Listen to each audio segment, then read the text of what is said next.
আসসালামু আলাইকুম। আমি জান্নাত। Welcome to my channel. কেমন আছো তোমরা সবাই? আশা করি খুব ভালো আছো। তোমাদের সাপোর্টের কারণে আমিও খুব ভালো আছি, আলহামদুলিল্লাহ। আমার ভিডিও যদি তোমাদের ভালো লেগে থাকে তাহলে লাইক, কমেন্ট, শেয়ার করো। আর আমার চ্যানেলে যদি নতুন বন্ধু হয়ে থাকো তাহলে আমার চ্যানেলটা সাবস্ক্রাইব করার অনুরোধ রইল। আর পাশে থাকা বেল আইকনটা প্রেস করে দিও। তাহলে কি হবে, যখনই নিত্য নতুন ভিডিও আপলোড করব আমি সাথে সাথে নোটিফিকেশন চলে যাবে তোমাদের কাছে। আমি এখন রান্না করব এই যে শিং মাছ দিয়ে সজনে ডাঁটা, আলু, বেগুন। আমি প্রথমত চুলাতে কড়া বসিয়ে দিয়েছি। আমি এখন একটু লবণ দিয়ে দিচ্ছি।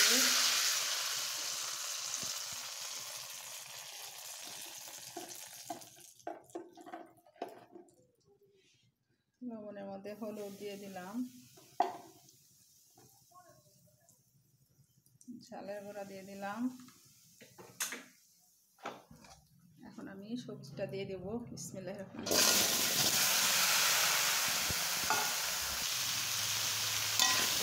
এখানে বেগুন, আলু আর সজনে ডাঁটাটা ভেজে নেব খুব ভালো করে।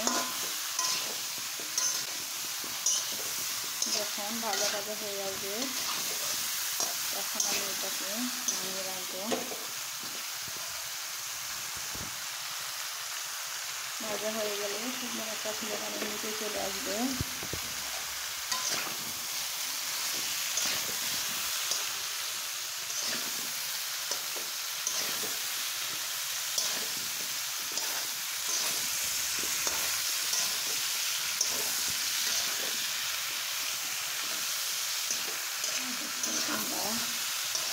চুলার আঁচটা চুলে দিয়ে এটা ভেজে নেবে, তাহলে আর বেগুন থেকে পানিটা ছেড়ে দেবে না।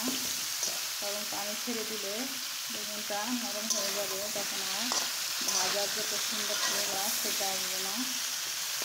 কারণ বেগুন ভাজাটা সবারই আমাদের পছন্দের একটা খাবার।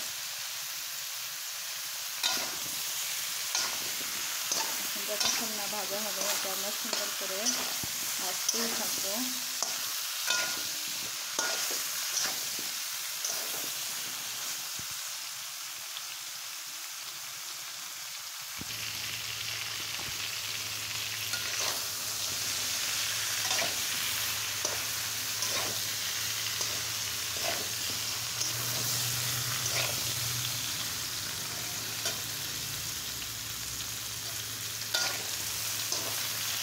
আপনারা 5 মিনিট ধরে সুন্দর করে তরকারিটা ভেজে নেবেন।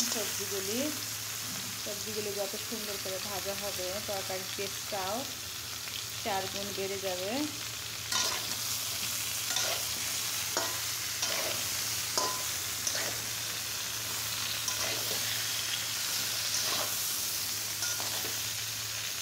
বন্ধুরা, জানি না আমার রান্না তোমাদের কার কেমন ভালো লাগে কি মন্দ লাগে, অবশ্যই আমাকে জানিও যে আমার রান্না তোমাদের ভালো লাগে না খারাপ লাগে। অবশ্যই খারাপ যদি লাগে অবশ্যই এটা বলো, আর ভালো লাগলেও বলো, তাহলে আমার খুব ভালো লাগবে ইনশাল্লাহ। আর তোমাদের সকলের রান্নায় আমার খুব ভালো লাগে।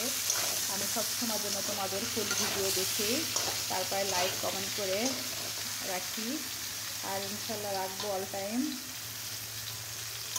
আমার সাথে আশা করবো তোমরা একই আচরণ করবে। আর দেখি কিছু কিছু বড় বড় আপুরা আছে যারা অনেক আগে আইডি খুলেছে, তাদের আমরা কমেন্ট করলে তারা কমেন্টের কাজ একটু দেওয়ারও প্রয়োজন মনে করেন অনেক সময়। কারণ আমরা তো এখন নতুনদের দিকে যদি তোমরা নিজেরা না তাকাও তাহলে আমাদের দিকে কে তাকাবে? অবশ্যই আমাদের গুরুত্ব দিও। আমার এটা ভাজা হয়ে গেছে, আমি এখন নামিয়ে নিচ্ছি। আমি এখন পরিমাণ মতো তেল দিয়ে দিচ্ছি।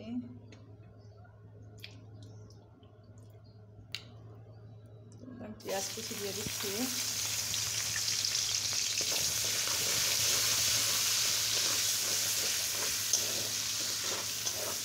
পেঁয়াজটা আমি সুন্দর করে ভেজে নেব ব্রাউন কালার করে। আমি পরিমাণ মতো জিরা দিয়ে দিচ্ছি, আস্ত জিরা। এখন আস্ত জিরা থেকে ভালো একটা ফ্লেভার আসবে, তখন আমি মশলাটা দিয়ে দেব।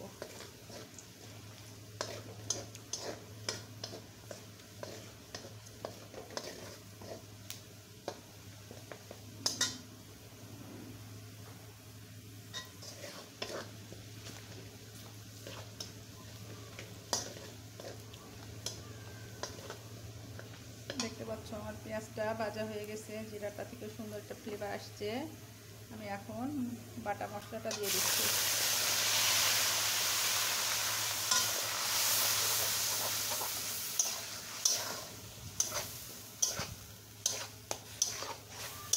পেঁয়াজ, রসুন, কাঁচামরিচ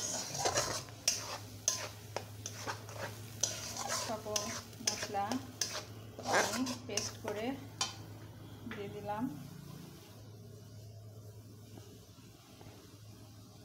পরিমাণ মতো হলুদের গুঁড়া, একটু ভালো কালার আসার জন্য লাল মরিচের গুঁড়া, তো ধনিয়া গুঁড়া।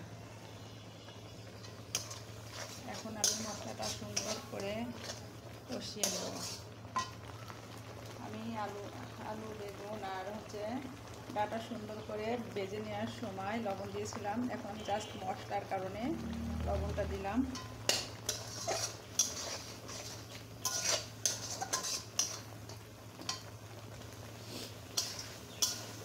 আমি এখন সুন্দর মতো মশলাটাকে কষিয়ে নেব, যতক্ষণ না তেলটা ছেড়ে দেয় ততক্ষণ কষিয়ে নেব। আর মশলা থেকে তেলটা ছেড়ে দিয়েছে, দেখতে পাচ্ছ তোমরা। তার মানে আমার মশলাটা কষানো হয়ে গেছে। এখন আমি এই মাছগুলি আমি ওর ভিতরে দিয়ে কষিয়ে নেব। আমি আজকে আর মাছ ভাজলাম না, আজকে মাছগুলো মশলার ভিতরে দিয়ে কষিয়ে নেব সুন্দর করে।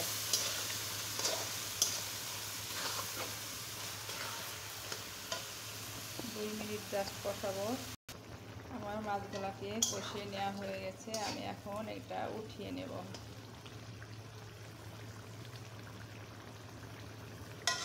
এভাবে রান্না করলে অনেক মজা লাগে। আর শিং মাছ তো ভেজে রান্না করলে মাছটা আরও বেশি শক্ত হয়ে যায়।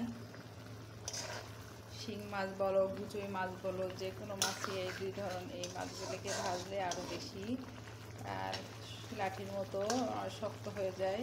সেই জন্য এগুলা এভাবে কষিয়ে দিলে, একটু কষিয়ে নিলে মাছগুলো নরম সফট হয়ে যায় আর খেতেও ভালো লাগে, বেশি ভালো লাগে আর কি এভাবে খেলে। আমি এখন মাছগুলোকে উঠিয়ে নিচ্ছি। আমি মাছগুলো উঠিয়ে নিয়েছি। এখন আমি এই মশলার মধ্যে সে আলু বেগুন আর সজনে ডাঁটাকে ভেজে নেব সুন্দর মতো, আবার কষিয়ে নেব।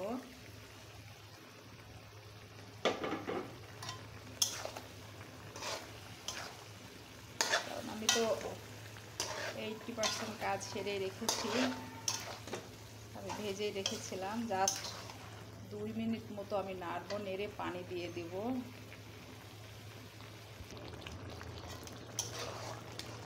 আমি এখন জাস্ট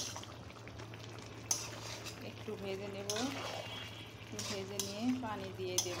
এই যে পানি চুলাতে দিয়ে দিচ্ছি অলরেডি, কারণ আমি তো পুরো কাজটা করেই ফেলেছি, ভেজে নিয়েছিলাম আলু বেগুন আর সজনে ডাঁটাটা, তাই একটু কষাবো, একটু কষে পানি দিয়ে দিব। সবজি থেকে তেল ছেড়ে দিয়েছে, দেখতেই পাচ্ছ তোমরা। আমি এখন পরিমাণ মতো পানি দিয়ে দিচ্ছি। আমি গরম পানি করে রেখেছিলাম।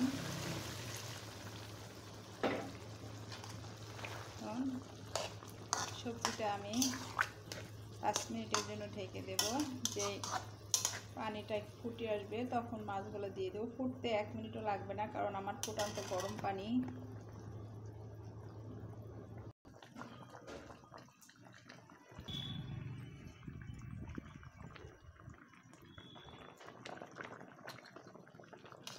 আমি এখন আবার ঢেকে দেবো 2 মিনিটের জন্য।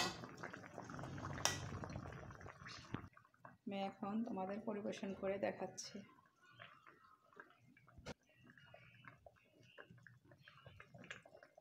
জাস্ট একটা কাঁচামরিচ দিলাম ফ্লেভার আসার জন্য সুন্দর একটা। আমার রান্না হয়ে গেছে, আমি তোমাদের এই যে পরিবেশন করে দেখাচ্ছি। আমার ভিডিও যদি তোমাদের ভালো লেগে থাকে তাহলে লাইক কমেন্ট শেয়ার করো। আর আমার চ্যানেলে যদি নতুন বন্ধু হয়ে থাকো তাহলে অবশ্যই আমার চ্যানেলটা সাবস্ক্রাইব করার অনুরোধ রইল, আর পাশে থাকা বেল আইকনটা প্রেস করে দিও। তাহলে কি হবে, যখন নিত্য নতুন ভিডিও আপলোড করব আমি সাথে সাথে নোটিফিকেশন চলে যাবে তোমাদের কাছে। অবশ্যই কমেন্ট করে জানিও আমার রান্না তোমাদের কেমন লাগে। সবাই ভালো থাকো, সুস্থ থাকো, এই দোয়া করি। আসসালামু আলাইকুম, আল্লাহ হাফেজ।